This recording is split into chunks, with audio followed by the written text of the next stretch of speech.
Zeus, what are you doing? That's it, he's off. It's the places to be, things to bark at. Okay, we're live again because I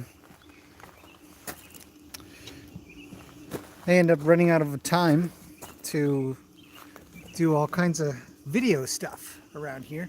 So I thought I would do something really quick here on a live stream because YouTube does a great job of taking this video and just chucking it online when I'm done. And if anybody has any questions left over from Saturday nights, I think we went for 2.5 hours on that thing. It's a good stream. So, anyways, I thought I would talk about in the live stream on Saturday. With some very special guests, and I got a book as a gift, and I have it in my pocket. And when I got it, I thought, oh, that's cool. I'll read this a little, and get on with. Oh, I see some comments. Abia Ranch and Teresa, hello. Neighbor's dog's going crazy. But anyhow, when I got the book, I thought I'd read it a little, and then I'd just go take my time reading it. But I ended up reading most of it Sunday night, or about half of it Sunday night, and the rest this morning. Hi Sue and Olive's Dream, hello. I might not see every comment that comes through, so forgive me if I don't. I'll look back later. But anyways, I ended up reading the whole book in essentially, I guess, about 8 hours. Just marathon read the thing. And I know some of the people that come on the live streams catch these things will remember that I got the book, but if not, then at the very least this little book review will be here. I might do something a little more in depth. The goats are going crazy. I don't know if you guys can hear them. I've only got the basic microphone on the phone right now. Meh. Anyhow, I guess it's feeding time for those guys. I'm done all around here. Zeus and I finished dinner, wherever he went. He's gone. He was here. He was here at the beginning. The dying goat. Feeding time for the goats. It's exactly it. See, they'll get, when they're fed, when they're finally fed, they get really quiet. So, hopefully they get really quiet, because it's actually incredibly irritating. Right now it's, what, 8 o'clock or something? Let's see. 8:15 in the Pacific Northwest. Been a good day, very busy day. Some good horsey stuff done. I think I recall talking about the back area that I dug up all that stuff, but the problem is that the stuff that I dug up is clay to spread out and sort of build. They're not fed yet, and build up.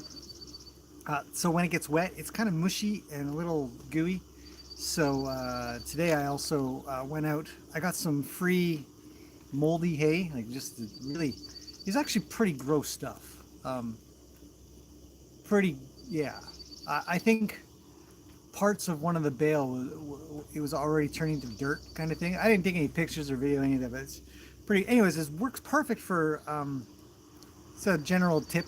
If you have muddy or clay-like areas, you can actually spread some old straw or old hay, and it will make that area much more manageable to walk in and step on and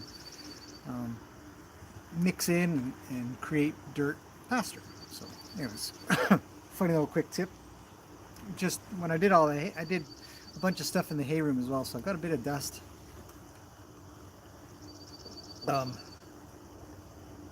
Coffee actually helps. If you guys weren't aware, if you have an allergy to hay and stuff like that, and you start getting constricted, it's my understanding. I don't know if this is pure science, but the caffeine actually helps open things back up. So if I cough a couple times, it's because I've been in the hay room messing around with hay. Oh, I actually had a question about whether or not we're feeding the horses alfalfa, because I talked about that we have alfalfa. I only feed a couple of the horses alfalfa right now, mainly the boys actually. And oh, there he is, Zeus. Here, there, there he is. Zeus, what did you find? What is it?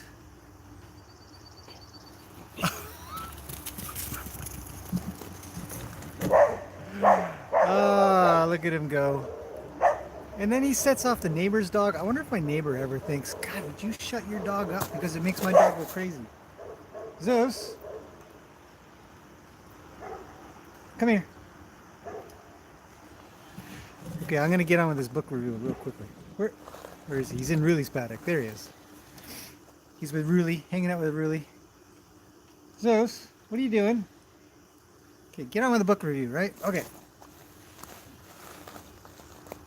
Goats are still going. We still have goats. All right. What do we got? We got feeding time. Yes, hilarious when I get distracted and listen.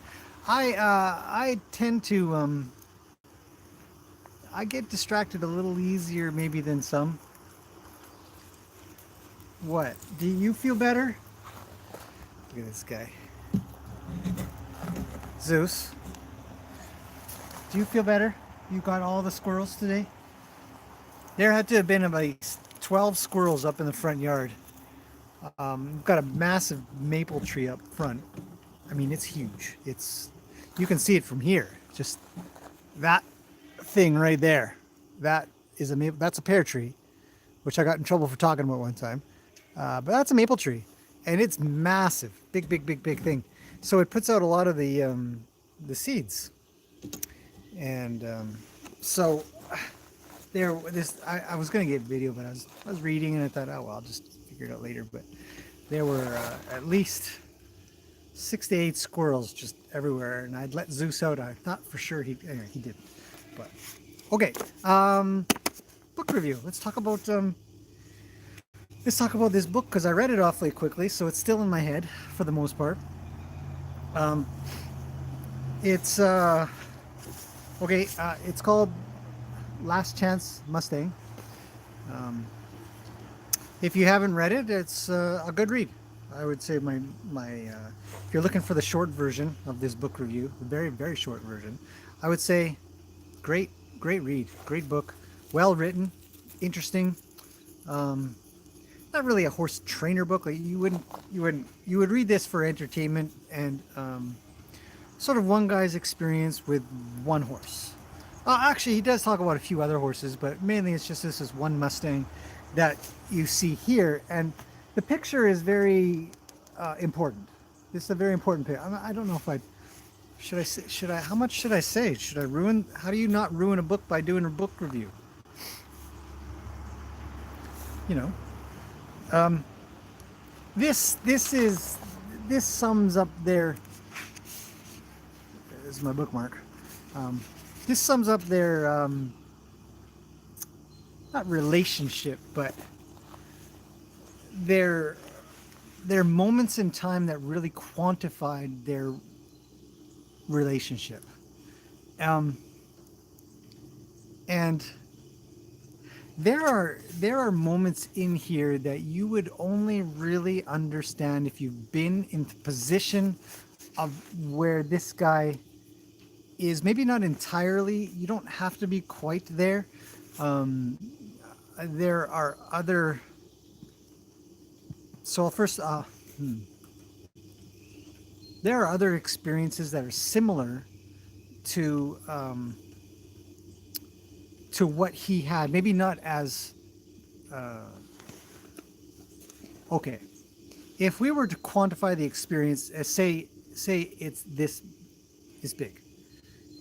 You could have a whole bunch that are like that, and it would still be the same thing, but his was much bigger. It was a more intense, I believe, a more intense version of some of the things that you may experience, especially if you have any experience or any time working with maybe even people or children, probably more children than adults, or if you have any experience working with horses in regards to this kind of thing, this last chance sort of concept where the animal that you're working with has got this one last chance. Um, and being a Mustang, there's a lot of story to the Mustang part of it. Um, anyway, so I'll get into all that in a second. But the this picture here is um, sometimes when you're working with horses, the troubled ones. Troubled meaning maybe really afraid, probably really afraid. And they've seen, the sharp end of the stick or the pointy end of things more often than they've seen the non-pointy. The author, Teresa, if you ever make your way to Canada, you have to come over because it's free dinners all the way. You know that. Mitchell Bornstein. Bornstein or Bornstein? Probably Bornstein because it's EI. Anyways, Mitchell Bornstein, Last Chance Mustang, if you're wondering. Thank you, Teresa, as always. I actually have another video coming that I want to show you guys that the things that we purchased for the horses here with everybody that's helped out. So, anyways, back to this. The scared and the troubled horses that you kind of can sometimes deal with. There'll be a time you're working, and a lot of the things that I do are quite methodical, which I'm going to get distracted. Okay, I have an announcement that I want to make just after this, so we'll do that in a minute. There'll be, when I'm working with a horse and I'm doing some methodical stuff, a lot of my groundwork, my circle work, direction changes back up, forwards. Sometimes usually it's groundwork that I'm doing where I'll discover something. And you'll be working with the horse and they'll be pretty worried and pretty scared or very scared. And you can see it in their eyes. And they'll be looking at you and there'll be something in their eyes that just says, please. I don't know a better way to explain it. And if you're looking or waiting for it or have some kind of ability or experience to recognize it, you'll stop entirely everything you're doing and you'll take a big pause and you'll let them know it's okay. And you'll continue on. And this is sort of one of those moments in this book. This picture. There are other pictures. This is one of those books where all the pictures are in the middle. It's weird. I don't know why books do this stuff, but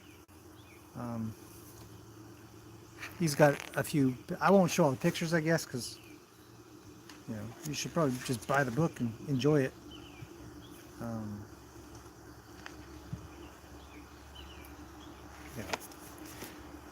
There are times you'll be with them and you'll think, oh, you're having a really hard time right now. Let me take that away. Don't worry. We just need to do these things and you'll be fine. And there's a pile. So anyway, so I really wanted to sort of point out what it isn't just a lovely picture of a good-looking horse with a dude. This horse has reached in, and the other thing about this picture, as a horse, whatever I am, trainer, worker, educator, hanger outer, this he's not holding this horse. This horse isn't being held in. His posture is a simple one of just standing there, and the horse has reached in and put its head in, and I believe his eyes are closed. It's hard to tell, but most horses will close their eyes at this point. And this reach in point, it's a really big deal. Most of the time when they do this kind of thing, they really just need comfort. And they are taking a chance by trusting, by sort of coming in and taking all of their senses, most of that, not all, but most, they can't see, they will be able to hear, but because your head is, you're right near their ear. You're pretty loud in their ear, kind of thing. So they might not be, and they're just kind of. Anyways, it's a good it's a good picture that represents so many things to those that have experienced things like this. It's not just a little snuggle. It's not just like Luke or something where he comes in and he can't wait to sort of just hang out there and have a sleep or something silly like that. But a real troubled horse. And my closest experience with this sort of deal has been probably the Mustang that was here for a couple of months. And I spent my first 2 weeks just, I'm talking 2 full weeks, 14 days straight, just trying to get the halter that she had on off. That was on for the last year of her life. I only needed to get it off. Then when I got it off, I had to get another one on. But I had done enough work by then that I knew I could get one back on. I'd be okay. And there's a whole video series about that if you guys are bored or interested, or you know, if I don't put up enough videos, you look back on some older ones. The Mustang ones are really a little dry, maybe a little dry because it's very slow. But a lot of this stuff reminded me a lot of that. So the story is about a guy who's a trainer. He's been training for 20 years or so. He's actually a lawyer by trade. His real job is being a lawyer, but he does horse training. He's actually supposedly very good with horses. He's good with the troubled ones, the ones that are a bit sad or scared and lonely, things like that. So he's very good at that. It's my evening coffee, as you guys are all aware of, or most are aware of. Distracted. There's Zeus. What is he doing? Zeus, what are you doing? He's got something.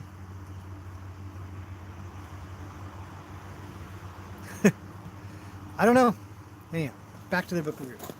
So he's the guy's 40. I don't know if it really matters his age. But a 40-year-old, been training for the last 20 years. Worked with horses when he was a kid of some sorts. Never looked back, kind of idea. He really loved it. The Mustang is out of the BLM, and there's a lot of material in here about the BLM. So I think that this book does double duty, telling a story about this particular Mustang, but I think the author has a vested interest in talking about how the BLM works or doesn't work, for that matter, and the plight of the American Mustang in its current form. It's a reasonably new book. When's the print? The print was just a couple of years ago, but I think it took him a couple of years to write this. So I would expect the story is about 5 years old. So he talks about the struggle and the troubles that the Mustang population is having. There are some things in here that I wish I could maybe not know about, because it makes me angry inside. I feel quite angry about some of the things that he talks about. Not him, what he's doing, but the way the Mustangs are managed, the way that some people think about Mustangs. I mean, we're all...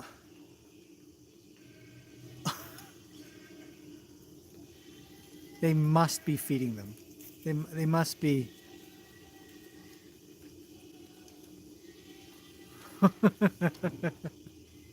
Make it stop. It's 8:30. Why don't they feed them? Feed those things. Somebody had a really good suggestion. I should go borrow one of the goats and have it eat my lawn. It's a good idea. I like it. I guess you can just sort of put a stake in the ground for goats. They're not that strong. Just tie a leash to it for a dog.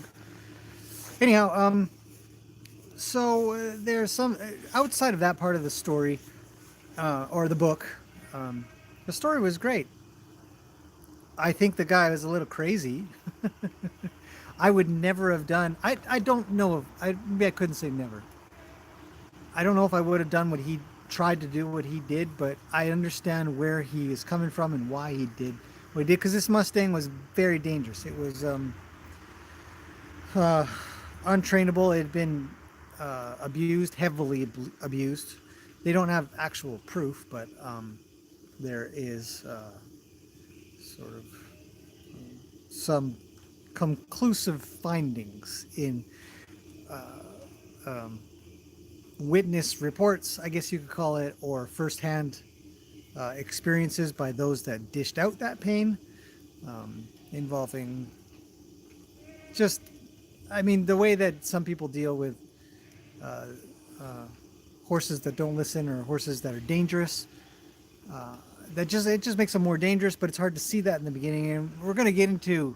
I am still doing my discussion on fear series video, but that last weekend it just threw me for a loop. I've been trying to catch up ever since, and so I'm getting back to it. But the some of the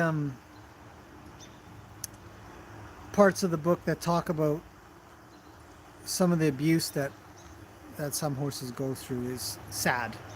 I'd have to admit, there are a few parts where it would bring tears. You'd be pretty sad, or there's a couple happy parts, or parts that I can really relate to. I think, oh, I know exactly what that feels. I know how happy you can be, or how relieved you can be by. And he's conveyed that very well. He's actually a very good writer. He's probably had some help too, because it seems like a very in-depth writing process. But a very good writer, good at telling the story. And so he works this horse for a year. It's a year-long journey working this horse, and there are ups and downs. Some of the downs are just downright scary. I think that I don't know if I would have had the courage he had to make all that happen the way he did, because he did get pretty hurt in a couple instances, and for sure, I mean, that he's telling about. And there's a bunch of blanks in the middle, which I expect is a lot like horse training as it is, where you'll make some breakthroughs, and then it's just a pile of kind of just methodical series of events that lead up to the next sort of, you kind of plateau a little, and then bam, you go up, and then you plateau a little, and then up you go again. So he talks about, I mean, obviously it's a book you can't just, well, today I went out and worked the horse again, and we did some round penning, and then I went home. That would make a boring book. So he's got to tell all the good stuff. There are a few characters in the story that sort of add to the depth of the situation that this horse is in. But more or less, this guy is. Where did that Zeus? I just saw a rat go zipping. Where did it come? Zeus. I need my dog. It looked like a squirrel with no tail. Maybe it was a squirrel with no tail.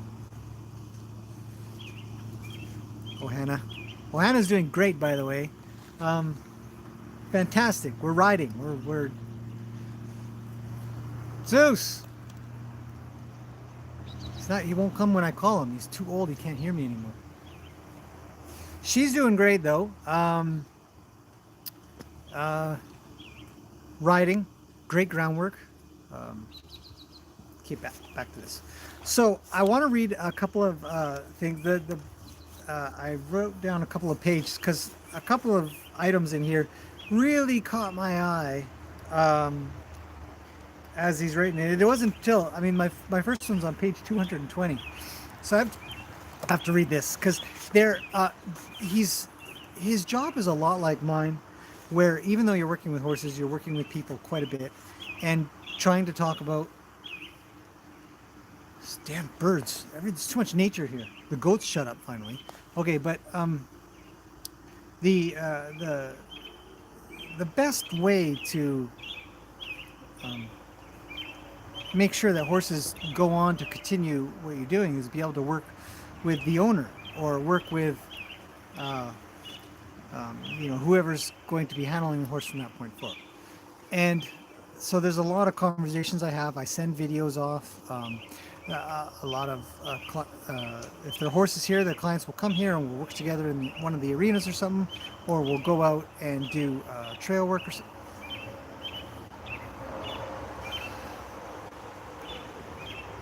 It's distracting. Admittedly, it's just stupid songbirds. Okay, so here he's got a good quote here, and it's ironic. This paragraph is so ironic that I had to, I wanted to read it to you. So, oh man. Okay, I'll set the scene a little.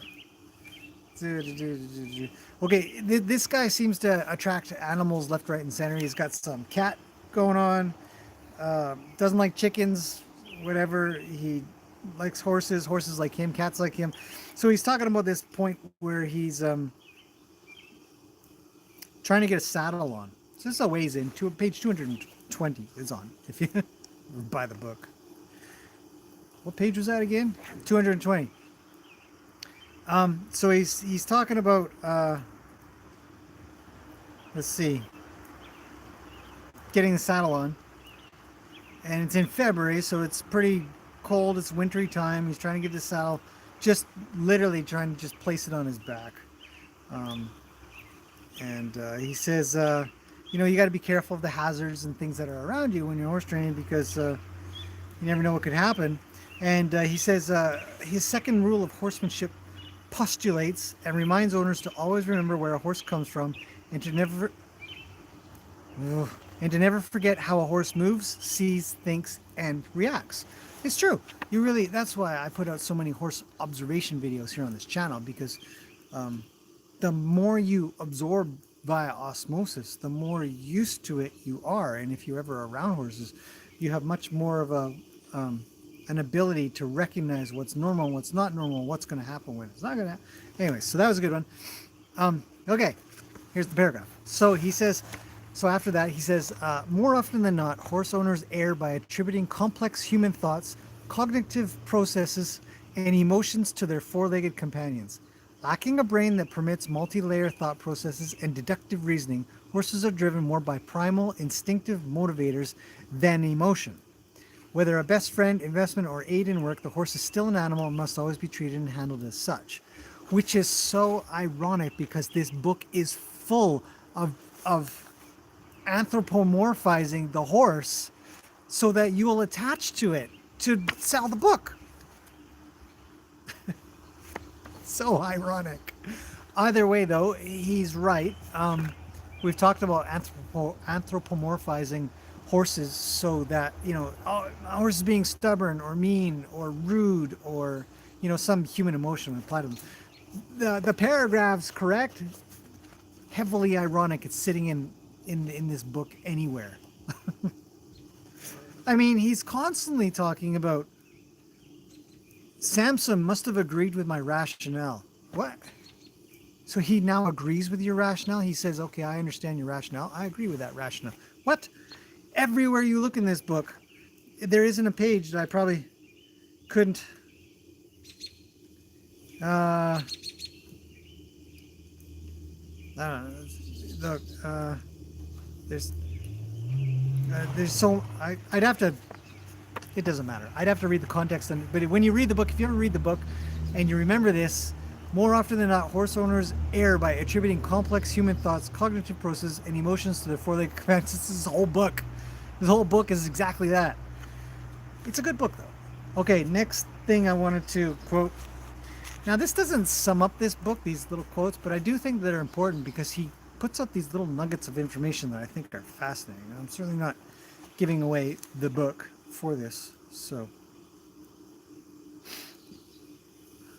Okay.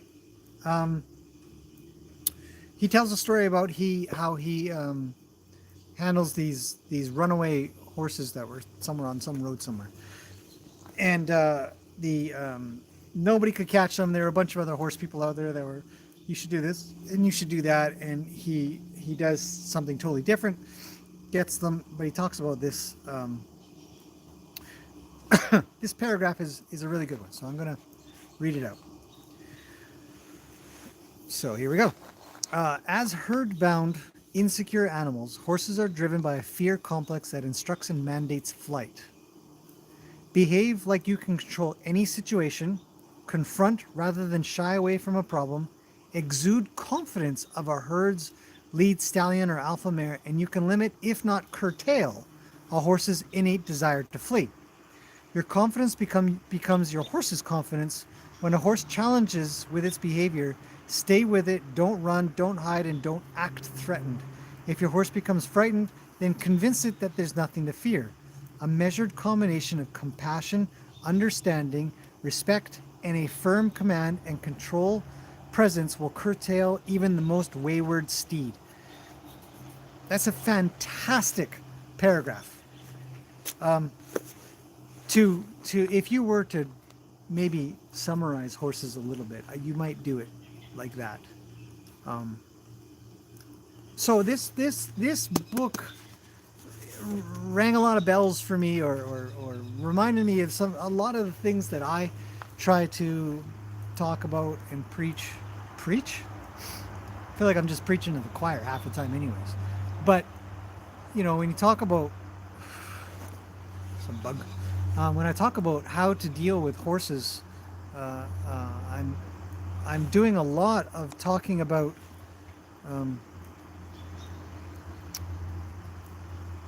having them not be fearful. If they are fearful, you have to be there to let them. Anyways, you have to be there to let them know it's okay. Reassure them. And yeah, with any luck, hopefully, you'll control the horse despite it being afraid, and it can be afraid while with you, and that would be okay. It's okay to be afraid. So, which is going to bleed into the discussion about fear. Because it's not just fear in humans; it's fear in horses. And this paragraph, I don't know. I might have to call the guy up and make sure it's cool that I repeat it here. But that's a great paragraph. I would put that on a frame or something and put it up on the wall and make everybody read it. Something's really good. Much easier said than done, because there's many times, and I'm hoping to be able to show a few clips here and there of this exact thing, but horses will be afraid and you'll be thinking, holy crap, I'm about to get hurt. And obviously he says it because there's many times in here where he does end up coming very, very, very close, or actually does get hurt. But you have to still maintain some way, somehow. And I always tell people, outside of pure safety concerns, you really do have to maintain that solid as a rock. Horses don't derive safety through, say, for example, if you give them some food or a warm place to hang out. They get safety much more from that the thing they are with, human or horse otherwise, can take care of things and direct things and direct the horse, and just say, don't worry, just keep going, you're fine, you'll be fine, it's okay. So anyways, great book. So that's probably the basic version. I don't know if I would go into more without sort of ruining the book for you guys. He does a great job writing, does a great job with the horse according to his story, I think. I think it's absolutely amazing that he even tried to do what he do, knowing what I know about horses, and the story that he's telling about this particular horse scares the crap out of me. I mean, there's a couple times on the edge of my seat because I'm thinking, oh, I know what's going to happen. So that's good storytelling. That's good writing. What's the book called, Carla? Last Chance Mustang. You came in late, that's why you don't know. Last Chance Mustang by Mitchell Bornstein. Bornstein. There it is. The bugs are starting to come out a little bit. It's starting to get a little darker. I don't know if you guys can tell. Really worth it, though. It didn't take me long. Like I said, I read this thing in about 8 hours. It's 300 pages long, maybe a little less. Just read it in the evening and then fell asleep halfway through probably, and then finished the rest in the morning with the breakfast and morning coffee. So, a good read. Very good. I'll probably read it again because I'm pretty sure I didn't get everything. as it goes. So anyhow, so that's that. That's the review. She better not start knocking on the gate there. That punk. What's she doing, do you think? She actually hasn't really knocked on the gate for a while. I had to move her water bucket. You see it there? Because she kept playing in her water bucket. And even though, I have the thing right here. This thing here, I usually put over top of water buckets that horses goof around with. And then they can't put their foot in and splash around and be goofballs with their water. Because it's a waste of water. And you got to always manage it and clean it out. And so, but she ended up taking that thing and flipping it over and then playing with her water again. Oh my God. Crazy horse would put the water down to the bottom. And sometimes you just have to sort of outsmart. She's never played with her water since. Yeah. Thought it's for beer pong? Nope. It's for horses. The other thing it does is it works in the wintertime to stop the water from freezing so quickly. So, yeah, that's cool. Okay, the second thing I was going to... I don't know, you guys have any questions on that? I haven't really been looking that well. Once in a while I catch something come up. I'm empathetic. Oh, thanks. I am a little bit empathetic. I do try to connect with the horses to see if they're okay. Sometimes I'm just going throughout the motions, and then I'll look up and I'll check in. Ooh, I should stop right now and give you a reassurance. And it may be 10, 15 seconds, or it might be a couple minutes in or something, and you just kind of Oriental toilet. It's afraid while with you, but then calms because you calmly show them. It's true. You, when working with horses that are freaked out, there's a lot of times that if you can't keep yourself calm, then they'll stay up. But if you are really calm about everything and just stay really low on a worried scale, they'll meet you there. You know, if you get really worried, they'll meet you there too, or scared, or whatever. You said the same thing in your own words in the past. It's true, I have. That's why, the one thing about this book, it really sort of hit a note with me. I thought, I like what he has to say. Let them sing, let the goats. I don't know. Sometimes. Why are you so distracted today? I don't know. Same thing, I'm distracted every day. Dinner sounds great. Awesome. You got it. Can't wait. Are mares more scared than stallions or geldings? No. I think the reaction to being scared is different. There was somebody that said to me that in one of the comments that their uncle or grandfather or father or something like that prefers mares because they connect better. And I thought, yeah, maybe. I don't know. I've seen some pretty scared geldings and some pretty scared mares. And I don't know if there's much of a difference. The horses are horses. But I do think that there is a different reaction. I think it's true. There is some part there that says that mares will sort of connect up a little bit better in the long run. Geldings are a little bit more, not lone wolfish, but they'll be happier. They're happy to be doing their own thing. Mares also can be that way, but tend to be a little less that way. It's probably the best way I'd put it. So I don't know if they're more scared. I think it's horse by horse. Do leadership to mares come first before trust?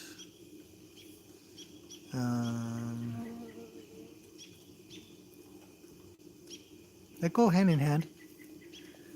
You can't have leadership without trust because you're really giving them a place to be safe. So they have to trust you. You can't, I was talking to somebody about this today or yesterday. You can't, it was today. You can't beat a horse to trust you. You can't browbeat them. You can't intimidate them into trust. You have to provide, as I call it a lot of times, you have to be able to provide drive and draw. If you don't have drive and draw, you're not going to have anything. So trust and leadership must go hand in hand, I think, to be very efficient. Be very efficient. So, your horse loves washing his face in the water. I have a lot of horses that do that too. They'll put their face in, they'll clean their nose. A lot of them obviously clean their mouths, some more than others. Some waters here we actually clean up a lot more often than others. Some are very, very clean. They'll take a drink and they'll move their head off of the water. Or even if they do dribble out of their mouth is actually pretty clean. And so they don't have to, Gracie's looking over. They don't have to, they eat properly. They don't have any problems with their teeth. Let's go say hi to Gracie. You guys have probably seen enough of me anyways, but as we go, I'll talk a little. Tomorrow, the weather's supposed to clear up a bit. It's been super rainy, and the clouds are pretty dark. It's been rainy all day, super rainy all day, and so not a lot of opportunity to take a camera out. What are you doing, big girl?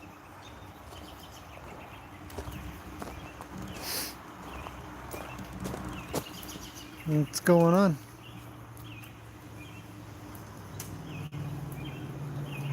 She's thinking. See, the problem is I'm on the electrical line side, so if we come around this way to the gate, she'll probably come up and hang out with us a little. All the horses are doing great. I gotta admit, everybody's pretty happy and doing well. Let's see if she comes up. Oh, that's good. Yeah. You made it.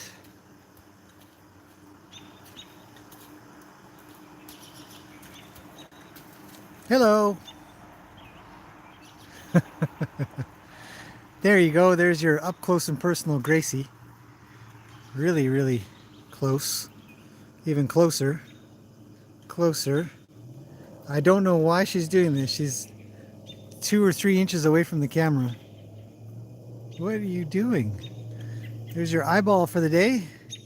How close can we get? Wow. Ooh, you can see my reflection in her eye.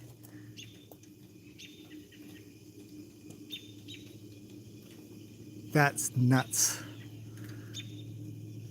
That's nuts.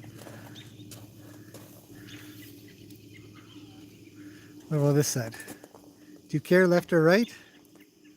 She says, I don't care left or right. I was talking to somebody about that the other day. Working a horse left or right side. Look at that. Oh.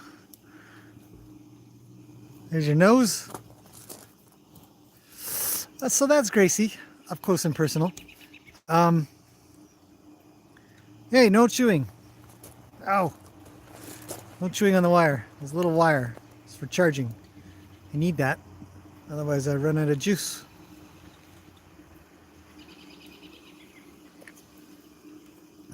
So, yes. What was it? I was talking about what's going to happen tomorrow. Let's put my coffee down for a second so I can pet her. Come here, you.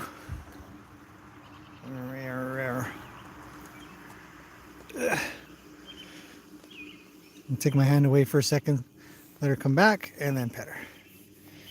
My big girl. Yeah, she's a sweetie. Tomorrow I'm hoping to do... You gotta admit the bird's kind of loud. I mean, really. Sounds good though. Don't get me wrong. I agree. Sounds good. I want to do some live streams tomorrow as well. I'm gonna get back into live stream horse training. Depending on the weather, if it's not supposed to be rainy, but if it's any bit rainy, then I'll use the covered arena. If not, then live in the main arena. But I want to work with a few horses. One of them I think is going to be Gracie. I don't know why she flicks her head so much. Everybody asks me that, but I really don't know exactly. I wish I knew. I don't know exactly what time, but it's going to be morning my time. So if all goes well, I expect maybe around 9 or so.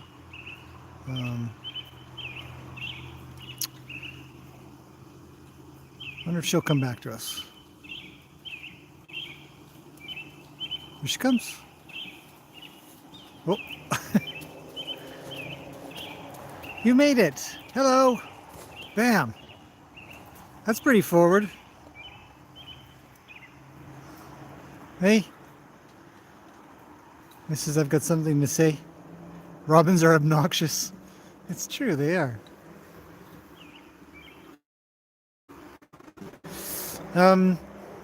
So yes, I definitely want to be doing that. Get back into things. Finally getting back into a groove. And the weather's supposed to be absolutely awesome. So, exciting times. What do you think she's thinking? I mean, there's nothing to look at. Yeah, Teresa, it's right. Work both sides of the horse at all times. When I originally was learning to do groundwork and all that kind of stuff, I was under the impression, sort of convinced that you should just work one side, get it good, then go to the other. But I actually don't agree with that at all anymore. And when I'm doing anything with any of them, any horses, I will be constantly working. But why? I'm not backing up because I don't want to. I just can't see all of you. She thinks I'm backing up because she's telling me to back up, I think. So I definitely work both sides. So being able to come on this side or this side. Oh. Wow. You know, to me is great. And I can just switch sides. I don't know what she's looking at. What are you looking at? The yard. She's looking at the yard. There's nothing over there. See? Nothing over there. She's pretty intent. Doesn't even faze her. She's like, just get out of my way because I can't see. Okay, well anyways, it's getting a little bit dark. We're getting on about 50 minutes here so far. And the picture's getting kind of grainy because it's not very bright out at all. The frogs. The frogs are starting up.